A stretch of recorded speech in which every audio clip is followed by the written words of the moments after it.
Sa Negros Occidental, pulis nga nakatiro patay sa lalaki nga upod sa mga persona nga nagsaputi sa iya sa Banwa sang Pulupandan ginpasakaan sang kaso. Nakatutok Aileen Pedreso. Kaso nga homicide ang ginpasaka kay Pulis Corporal Armen Alanza. Ang ginatudlo nagtiro patay sa 22 anyos nga si Joman Fuentes sa Barangay Canhosa sa Banwa sang Pulupandan sang December 25. Magluwas sa kaso nga homicide.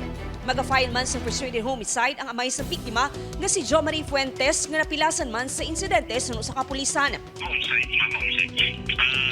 Habang yung frustrated homicide, ay mandi pa man kayo hayot pa na tapos na yung mga. Nagbuwa sa investigasyon sa kapulisan nga ginsapote sang grupo sang biktima ang sospek nga pulis matapos nga ginsita ang mga ini samtang nagabakal sang ilimnon sa tiyanggi sa diin nagainom-inuman ng sospek. Ginpahayag sa pulis nga sospek nga gintuyo agawon sang grupo sang biktima ang iya pusil nga nakasulod sa iya nga belt bag. Kagbangod sang pag-away, natiruhan sini ang mag-amay. Samtang ginpasakaan man sang kaso administratibo sa Provincial Internal Affairs Service si Corporal Alanza bangod sang natabo.